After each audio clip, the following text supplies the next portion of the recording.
A breakthrough for scientists after they had a 20-inute conversation with a humpback whale. Did it say, "I'm tired of fish, I'm tired of plankton"? So this team, including a professor from UC Davis, is hoping for more interspecies dialogue following this groundbreaking exchange with a whale named Twain. For 30 million years, something has been speaking in the dark beneath every ocean on Earth. Nobody was listening. Then an AI processed 9,000 recordings from the deep and found something that made an MIT researcher go completely still and whisper 4 words out loud. This isn't supposed to be possible. What the AI found was not random animal noise.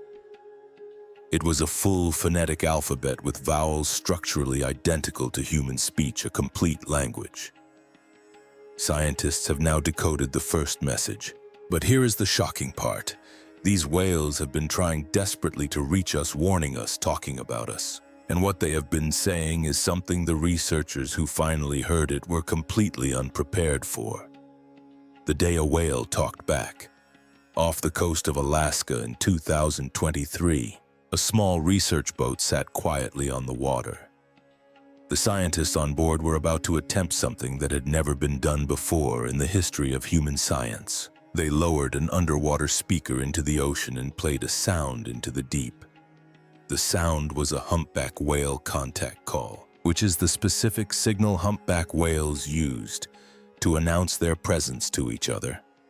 It is the closest thing in whale language to a spoken hello. The recording they used had been captured just the day before from a small group of whales in the area. A group that included a 38-year-old female named Twain. They may have been playing Twain's own voice back to her. Then they waited, and what happened next completely shocked them. Suddenly, Twain surfaced. She moved toward the boat and circled it slowly. Then she opened her mouth and sang back. Real humpback whale vocalizations directed straight at the boat. In direct response to the call the scientists had just played, and she did not stop at one reply and swim away. Every time the scientist played the contact call through the speaker, Twain answered back with her own sounds. The scientist played, Twain replied. The scientist played again, Twain replied again. This went on for 20 full minutes. A wild whale out in the open ocean, holding a back and forth vocal exchange with a group of humans on a boat. Lead scientist Dr. Brenda McCowan from UC Davis said afterward, "We believe this is the first communicative exchange between humans and humpback whales in the humpback language." But what truly shook the scientist was not just that she was making sounds back. It was the timing of those sounds. Between each call the scientist played, there was a natural pause, the specific gap. A humpback whale leaves mid-con conversation before the other whale is supposed to reply. Twain waited for that pause every single time and filled it with her response, exactly the way a person waits for the other speaker to finish before they answer. She was not randomly vocalizing. She knew when it was her turn to speak. This near-impossible moment did not come from nowhere. A few years earlier, marine biologist David Gruber was sitting alone in his office at Harvard's Radcliffe Institute with headphones on. He was reviewing old sperm whale recordings he had collected while studying jellyfish in the Caribbean. The sounds coming through his headphones were rapid mechanical clicks firing one after another with specific gaps between them. He had heard them hundreds of times. Every single time he had taken his headphones off and moved on, he assumed those sounds were nothing. Background noise from an animal he believed science had already figured out long ago. Then MIT cryptographer Shafi Goldware walked past his open office door and stopped dead in her tracks. She stood there listening for a moment. Then she looked at Gruber and said, "That sounds like Morse code. Have you tried using machine learning to decode it?" Morse code is a communication system where specific combinations of short and long signals represent different letters and words. It was used for decades to send secret military messages across the world. And cracking it requires a trained expert who knows exactly what to look for. Goldasser was that expert. She had spent her entire career breaking actual encrypted government communications, the kind that countries use to hide their most sensitive secrets from each other. When she heard those whale clicks, something in her professional instincts fired immediately. She was telling Gruber that what was coming through his headphones had the same hidden structure as a coded message. Gruber sat there for a moment because she was right. Nobody had. In all the decades of whale research across every laboratory and every ocean study ever conducted, nobody had ever run those sounds through a decoder. The clicks had just been sitting there this whole time, completely ignored, waiting for someone who knew what a hidden code looked like to walk past an open door. And now science was about to study these codes. But before any machine was even built, before any AI had processed a single recording, the ocean had already sent researchers a warning that should have made everyone stop and think very carefully about what they were actually dealing with. Researcher Oscar Palacios and his team were in the Galapagos Islands running an acoustic tracking study on a pod of 25 sperm whales. Acoustic tracking simply means they had underwater microphones in the water recording everything the whales said and did. The study was going well. 2 weeks in, they had solid data and the whales were vocalizing normally. Then one day it all stopped. Not gradually. Not one whale going quiet and then another. All 25 whales went completely silent at the exact same moment. Then they were gone. The researchers searched. Nothing. The whales had vanished without a trace. The researchers came to a conclusion that is genuinely difficult to process. They believed the pod had figured out that the underwater microphones were there. They believed the whales recognized they were being monitored, discussed amongst themselves, and made a group decision to stop making any sound at all. 25 animals coordinating a collective silence in direct response to human surveillance. These creatures had become aware that humans were listening to them long before humans had any idea what they were actually saying. And here is something else that almost never gets mentioned. Sperm whale calves are not born knowing how to speak their language. Just like human babies who spend their first year making broken, garbled sounds before real words start forming, sperm whale calves also babble. They produce messy, incomplete attempts at coda clicks, practicing over and over, getting it wrong, trying again. They do all of this in complete darkness while their mothers are away on deep hunting dives. Among the very first things a calf learns is something researchers call the identity coda. This is the specific click pattern that tells every other whale in the ocean exactly which clan this calf belongs to. Think of it as a sound-based last name that gets stamped onto the calf in its earliest weeks of life and stays with it for the next 70 years. The very first lesson a sperm whale receives is not how to hunt. It is not how to find food or avoid danger. It is who it belongs to.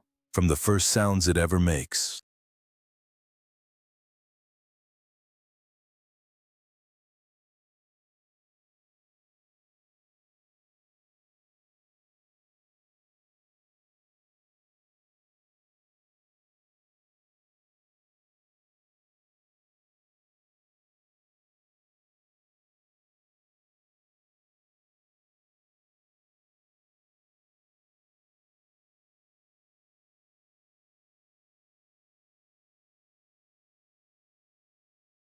this animal is already operating inside a language system built on identity, belonging, and social rules that were established long before it was born. Goldwasser's question in that hallway had started something that could not be stopped.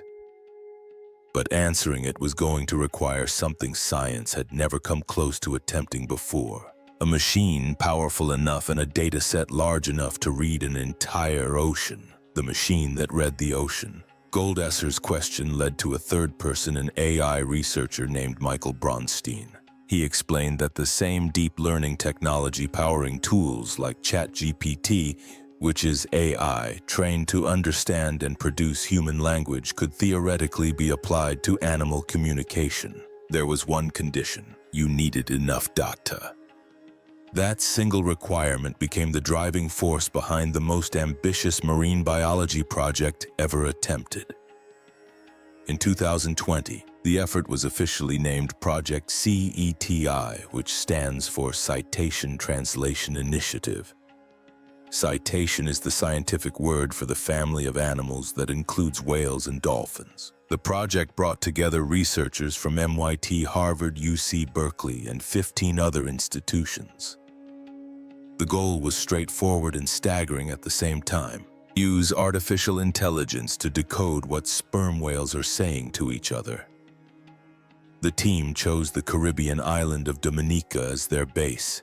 This specific stretch of ocean is one of the very few places on Earth where multi-generational sperm whale families return year after year without fail. These were not anonymous animals passing through.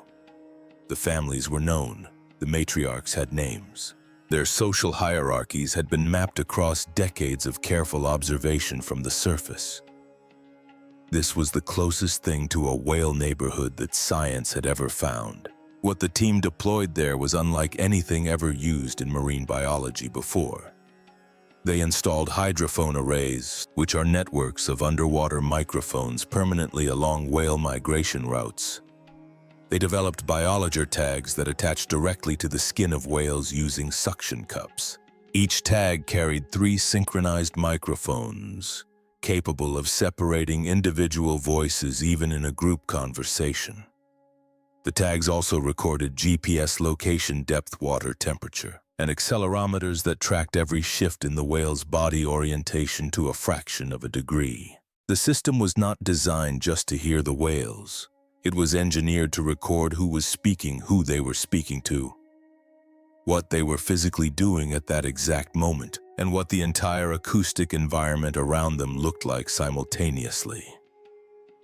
Every piece of context that could help give meaning to a sound was being captured at the same time as the sound itself. 9,000 recordings went into the AI. For decades, scientists thought they had sperm whale communication completely figured out. They believe sperm whales used roughly 21 distinct click patterns called codas, and that each one had a single fixed meaning. Think of it exactly like a traffic light. Red means stop. Green means go. Yellow means slow down. 3 signals. Each one means one thing and one thing only. You cannot mix them. You cannot build on them. That was the assumption. That was what the textbook said. What the AI found tore all of that to pieces. It found 156 distinct codas, but that number alone was not even the most shocking part. What made the researchers go completely quiet was what was buried inside each one. Every single cod had 4 internal parts that could each be changed and mixed together to shift what it meant. The first is tempo, which is how fast or slow the clicks come out. Like the difference between someone speaking quickly because they are panicking versus slowly because they are calm. The second is rhythm, which is the gap between each individual click, whether the clicks are bunched close together or spread apart. The third is ornamentation, which means extra clicks added into the middle of a pattern that change its meaning completely. The same way adding one word to a sentence can flip what the whole sentence is saying. The fourth is rub, which means tiny changes in timing that add feeling to the sound. The way a person's voice goes tight and sharp when they are angry versus slow and soft when they are scared. These 4 parts were the working engine of an entire communication system. They could be mixed and layered to build meanings no single click could carry alone. Scientists have a term for a system that works this way. They call it duality of patterning, which simply means being able to build unlimited meaning from a small number of basic pieces. It was supposed to be something only humans could do. The AI just found it happening in an animal clicking away in the pitch black a mile underwater. Then the AI found something nobody had prepared for. The same whale produced different communication styles depending on who it was talking to. This is called audience design, and in human language, it is the feature that allows you to speak differently to a child than to a judge, to soften a message for someone who is hurting, to adjust what you say based on what you know about the person listening. Audience design does not just require language and memory. It requires a model of another individual's mind. It requires understanding that the other being has a perspective separate from your own. The AI had found what appears to be theory of mind. the ability to understand that other beings think and feel independently embedded inside. Click sequences in an animal we had been treating as producing noise. The most chilling proof that sperm whale communication works across massive distances came from old handwritten journals belonging to American whalers in the 1800s. When whalers first arrived in new hunting grounds in the Pacific, things went well for them. They found whales. They threw their harpoons, which is a large metal spear attached to a long rope that whalers would drive into a whale's body to kill it and drag it back to the ship. In the early years, their hunters were landing those throws consistently and killing whales at a steady rate. Then something changed. Within just 2 and 1/2 years of their arrival, the number of successful kills dropped by 58%. The whales had not moved to a different ocean. They simply started getting away consistently. What had happened was that the sperm whales that survived early attacks had passed the warning to the rest of the population through their communication system. Not just to the whales nearby, to whales that had never seen a hunting ship in their entire lives. Animals living thousands of miles away were changing their behavior based on information they had received through clicks and codas from whales they may never have even met. Historian Bathsheba DeMuth at Brown University dug through the old whaling journals and found entry after entry where whalers described the shift with real unease, writing that the animals appeared to be talking to each other and that their behavior had clearly been learned from somewhere. The whalers could feel it happening, but had no way to explain it until now. Old whaling journals described something that deeply unsettled sailors and that none of them could ever explain. After a whale was harpooned and dying at the surface, the rest of the pod would go completely still. Then the clicking would start again, intense and unlike anything the whalers had heard before. The whalers wrote it off as distress noise. But now that we know these animals have 156 codas, a working grammar, and the ability to tailor what they say to specific individuals, that explanation does not hold anymore. What exactly were they transmitting in those moments? Were they speaking their grief out loud? Were they sending a warning across the ocean to every whale within range? Were they making a record of what had just happened, passing it to family members too far away to see it with their own eyes? Nobody knows. Those sounds were never decoded. They were just heard by frightened men on wooden ships who wrote them down and moved on. But the recordings being made right now in Dominica are a different story entirely. And what the AI found inside them was about to force every last assumption about human uniqueness completely off its foundation. One researcher at UC Berkeley was about to look inside those recordings at a level no one had tried before. What he found did not rip out the last thing humans had been standing on, the sound that should not exist. Instead of studying the patterns of coda sequences, which is what every previous researcher had done, linguist Gaspar Bacchus slowed the recordings way down and looked at the precise shape of each sound. What he saw made the foundational assumptions of his entire field shake. The whales were producing vowels, not sounds that were similar to vowels structurally identical to them. Bacchus found 2 main types. The first is what researchers now call the AOD, which is acoustically identical to the A sound in the word father. The second is the I-cod, which matches the E sound in the word see. He also found diphthongs, which are gliding double vowel combinations like the oi sound in boy, where one vowel slides smoothly into another. When the recordings were slowed down and the sound shapes were mapped, they looked like exact acoustic matches for human vowels. Bacchus said it plainly. In the past, researchers thought of whale communication as a kind of Morse code, but this paper shows their calls are more like very, very slow vowels. This suggests a complexity that approaches human language. To understand why this is so deeply disturbing, you need to understand what vowels actually are. Producing them is not simple. It requires a specific set of body parts that evolved together over millions of years. Specifically for speech, a descended larynx, which is the voice box, sitting lower in the throat than in other animals, precise tongue and jaw musculature, controlled airflow through a resonance chamber, which is essentially a shaped hollow space in the throat that acts like a tuning instrument. In humans, all of this evolved over millions of years under specific evolutionary pressure towards spoken language.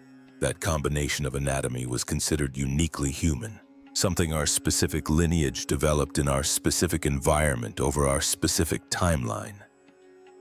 Sperm whales have none of that anatomy. Their vocal system evolved in the deep ocean in pitch darkness under thousands of pounds of water pressure, for a completely different purpose. It evolved for echolocation, which is the ability to send sound beams into the dark and use the echoes that bounce back to build a picture of the surrounding environment the way a bat navigates at night. They did not evolve toward language. They evolved towards something that, when analyzed by the most advanced acoustic equipment available, looks functionally identical to it. This is called convergent evolution. It means two completely separate species on completely different evolutionary paths, with no shared ancestor for hundreds of millions of years, independently arrived at the same complex solution. Dr. Daniela Ruse from MIT described the findings to reporters by saying, "Our results show there is much more complexity here than previously believed. This is challenging the current state-of-the-art of beliefs about the animal world." That might be the most understated sentence in the history of modern science. Here's the part that does not make it into the press releases. The anatomy that produces these vowel-like codas, which is the spermaceti organ sitting inside the whale's enormous head, the phonic lips at the front of its nose. The entire nasal complex is the exact same system that produces its killing click. Sperm whales are the loudest animals on Earth. Their clicks reach 230 decibels underwater, which is the loudest biological sound ever recorded on this planet. A jet engine at close range registers 140 decibels. Human ERD drums begin to rupture at 150. At 180 decibels, internal organs start to suffer damage. At the recorded peak output of a sperm whale at close range, researchers have described the sound as physically capable of vibrating a human body apart from the inside. Ocean journalist James Neaster documented a diver whose arm went completely numb for nearly 4 hours after a whale buzzed him at moderate range. Divers in close proximity to vocalizing sperm whales have reported their skin heating up, a deep pressure sensation building inside their chest, and in some cases temporary loss of feeling in their limbs. The organ that produces those gentle, structured vowel-like codas is the exact same organ that can silently destroy a human body without the whale ever making physical contact. The language and the weapon live in the same place. Now, out of 156 codas with vowels and grammar and audience design all confirmed, researchers have quietly identified one specific pattern they believe they may actually understand. It is called the 1 + 1 + 3.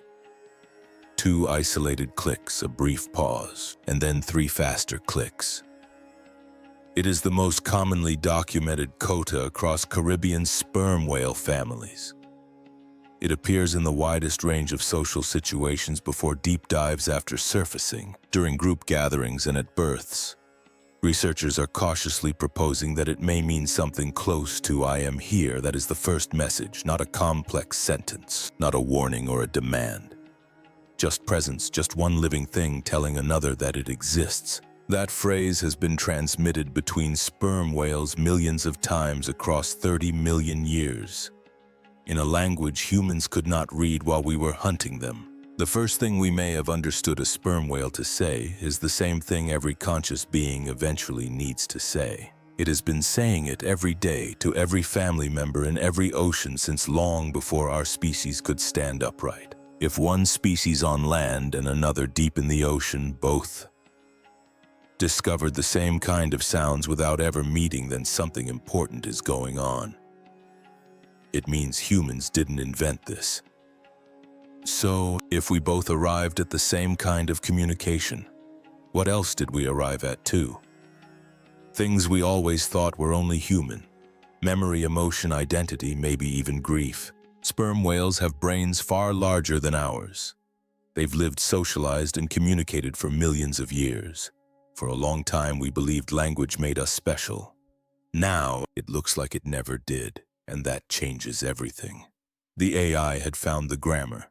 The vowels had been identified. The first word had been decoded. But a language is not just a structure sitting in a laboratory. A language is what living beings do with it every single day. And what these animals do with it in the dark, a mile below the surface, across families and generations and centuries, is where this story stops being science and becomes something far harder to sit with. What they say in the dark. If there is anyone who can tell us their story, it's Shane Jarrow. He is a marine biologist who has spent 13 years living alongside sperm whales in Dominica, and yet even he admits something strange. He's seen a mother whale click back and forth with another female, then dive deep to hunt. Her baby stays behind with the other whale. He says it's almost impossible not to see it as, "Watch my child, I'll be back." At the surface, he's watched younger whales circle each other, clicking over one another, nudging, responding. He says it looks like cousins playing talking. These aren't quick sounds. Some exchanges last up to an hour. They take turns. They interrupt each other. They respond to what was just said. There are louder voices, quieter ones. According to Shane, sometimes it feels like disagreement, other times like reassurance. Some talks happen between just two whales. Others involve the entire group. It's structured, it's social, it's not random noise. Now it gets even stranger. Different whale clans don't just sound different. They follow different rules, different ways of building their cliques. And they're not born with it. They learn it just like human language. You can tell exactly which group a whale belongs to just by how it speaks. And these groups, they are massive, tightly bonded, culturally connected. Some of the largest social groups on Earth outside humans. Now here's the part that changes everything. They hunt in complete darkness nearly 2 meters down. No light, no landmarks, nothing to see, only sound. And somehow they move together, coordinate dives, herd prey, stay in sync across huge distances, all in pitch black. Which means one thing, this is real-time communication. Then there is the grief. Sperm whale mothers have been documented carrying the bodies of their dead calves through the water, refusing to let them go. In 2018, an orca named Taloqua pushed her dead newborn calf along the Pacific coast for 17 days and more than 1,000 miles. The calf had lived for only 30 minutes. Every time the small body slid off the top of her head, she dove back down to retrieve it.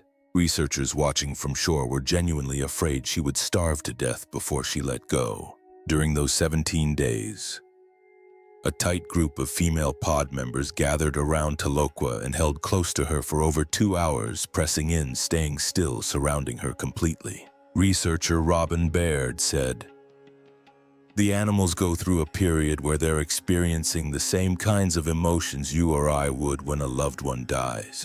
At least 20 species of cetaceans worldwide have been documented doing this, carrying their dead, circling them, refusing to leave. Scientists call it epileptic behavior, which means the refusal to accept the loss of a pod member. During every one of those vigils, the whales are vocalizing. The recordings exist. The clicks exchanged between a grieving mother and the females. Pressing close around her have been captured on hydrophones. Nobody can read them yet, but we now know with certainty they are not random noise. They are structured combinatorial, built from vowel-like sounds and a grammar the AI has fully mapped. Whatever a sperm whale says to its family in those moments is a real thing being said in a real language. And we do not know what it is. A sperm whale can live 70 years. The matriarch of a family alive today may have been born before underwater sonar even existed. She has spent her entire life transmitting knowledge to her daughters and granddaughters, the best hunting grounds, the safest migration routes, the dangers to avoid, the places that have kept the family alive for a century. When a sperm whale family dies out, it takes with it generations of accumulated knowledge about the ocean that no other family carries. Shane Jarrow said, "Their stories are deeper than ours. These animals have been here longer than humans have been walking upright. Whatever they know about this ocean has been building for longer than human civilization has existed, and it travels through a language we are only now learning to read." But there is one more dimension to this story that has not yet been said plainly. These animals have been watching us for a very long time, and they have not been quiet about what they have seen. So what they have been saying about us, what they've been saying about us. On November 20th, 1820, the American whale ship Essex was moving through the Pacific Ocean, roughly 1,500 nautical miles west of the Galapagos Islands. The crew was doing what they always did out there, hunting sperm whales for their oil. It was a routine day until First Mate Owen Chase spotted something in the water that made him go cold. An unusually large bull sperm whale was sitting completely still on the surface with its head pointed directly at the ship. Not swimming, not diving, just still staring. Then it started moving toward the Essex. Slowly at first, then faster. Then it was coming at full speed, and it did not stop. It drove its enormous head straight into the side of the ship with a force so violent the entire vessel lurched sideways and sent men sprawling across the deck. The crew scrambled to grab anything bolted down. Before they could recover, the whale surfaced again, turned around, and came back a second time. It hit the Essex again in the same spot, deliberately, purposefully, like it was making sure the job was finished. The front of the ship was destroyed. Water poured in fast. 20 men threw themselves into 3 small wooden open boats with almost no food, almost no fresh water, and nothing above their heads in the middle of the Pacific Ocean. What followed was 83 days that stripped them of everything. The thirst came first, so severe that men were hallucinating within days. Then the food ran out and the starvation set in slowly and horribly. Men started dying one by one, their bodies wasted down to bone. Then came the moment that haunted every survivor for the rest of their lives. With nothing left to eat and days still stretching ahead of them, the living made the decision to eat the dead. They carved up their crewmates to survive. Only 8 of the original 20 men made it back alive. This real event became the direct inspiration for Moby Dick. Most people know that part. What most people do not know is this. Researchers later noted that right before the attack, the crew had been doing repair work on a damaged whaleboat, hammering wood and metal in rapid strikes against the hull. Those hammering sounds, striking in fast, repeated patterns against the boat, may have sounded to the bull like sperm whale click patterns coming from inside the vessel. If that theory is correct, the whale did not attack a ship out of rage or confusion. It attacked something it believed was making whale sounds. It heard what it thought was a signal, and it responded the first time a sperm whale destroyed a human vessel and drove 20 men into the open ocean to die. It may have done so because it thought it was answering a call. The Essex was not the last. The whale ship Anne Alexander was rammed and sunk by a sperm whale in 1851. The whale ship Kathleen was rammed and sunk in 1902. Whalers' logbooks from the 18th and 19th centuries are full of accounts of sperm whales crushing small hunting boats with their heads and jaws after being harpooned. Not fleeing, not diving, but turning back and fighting. These were not panicked animals thrashing randomly. These were coordinated responses from animals with the largest brains on Earth, long memories, and a communication system capable of transmitting survival intelligence across entire ocean populations. That communication network was already proven. Within 2 years of whalers arriving in new Pacific hunting grounds in the 1800s, the successful harpoon strike rate dropped 58%. Whales that had survived attacks transmitted the danger through their language to animals that had never seen a whaling ship. The warning traveled across thousands of miles of open ocean and changed the behavior of an entire population. These animals have been aware of human listening, human hunting, and human presence for centuries, and they have been talking about it the whole time. In 2020, something new began off the Iberian coast of Spain and Portugal. Orcas, which are killer whales and the largest members of the dolphin family, began targeting sailing vessels. They targeted rudders, specifically biting them, bending them, snapping them off. Without a rudder, a boat cannot steer. By 2024, there were at least 500 documented incidents and 3 confirmed capsized vessels. Marine biologists trace the behavior to a single origin point: a female orca believed to have suffered a traumatic encounter with a boat in 2020. She taught the technique to other orcas in her pod. They taught others. Within months, the behavior had spread through the wider population, animals that had never experienced the original trauma. Learning a targeted, specific anti-boat technique through social transmission, through language. 30 scientists signed an open letter urging the public not to project human motivations onto the orcas. But they also wrote clearly, the orca is an intelligent, socially complex species, and each population has its own culture. Different vocalizations, prey, preferences, hunting techniques, and different social structures. Science cannot yet explain why they are doing this. The explanation is in a language we still cannot fully read. While all of this has been unfolding above the surface, something catastrophic has been happening below it. Industrial shipping fills the world's oceans with relentless engine noise. Military sonar sends shockwaves through the deep. Seismic blasting from fossil fuel operations and deep-sea mining detonates through every ocean basin continuously. For an animal that lives in a world where sound replaces sight entirely, where every family conversation, every hunt coordination, every grief vigil, every transmission of cultural knowledge across generations happens through an acoustic channel, this is not pollution in any ordinary sense. At high enough intensities, industrial underwater noise causes internal bleeding and permanent hearing loss in whales. Researchers have written it without softening it. A deaf whale is a dead whale. Chronic noise exposure disorients them, drives them away from feeding grounds, and floods their bodies with stress hormones that break them down over time. If sperm whales use language to hold their families together, to pass knowledge down through generations, to coordinate survival in the deep, then filling their acoustic world with industrial noise is the systematic destruction of a culture's ability to speak every day without pause. Legal scholars have already begun responding to the science directly.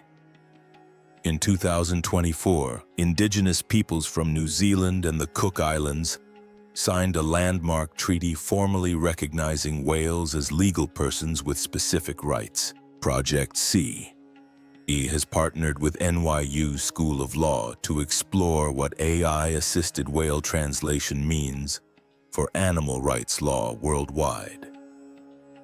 Gaspar Bacchus said, "We are thinking deeply about what finding these human-like structures means for the legal rights of animals. What is language? Is there anything uniquely human about language? Or is it just a continuum? What does that mean for the law?"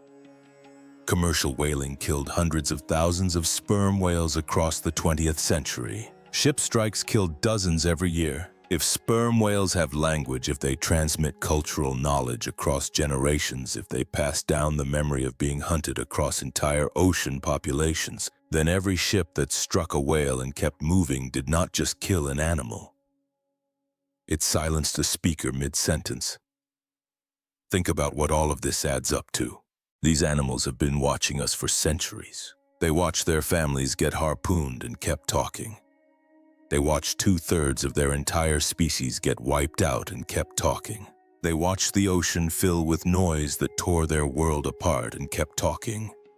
If their language can carry warnings and memories and grief across thousands of miles and hundreds of years, then what they have been saying about us has been building for a very long time. And it has not been gentle. The first thing researchers decoded was, "I am here." But the message these animals have been sending about the species that hunted them to the edge of extinction is something we have not yet found the courage to fully translate, because some part of us already suspects what it says, that we are the most dangerous thing in the ocean, and they have known it far longer than we have. The first message was not sent when we started listening. It was sent 30 million years ago. We just built the machine to finally hear it. And we are only now, right now, beginning to understand what it says.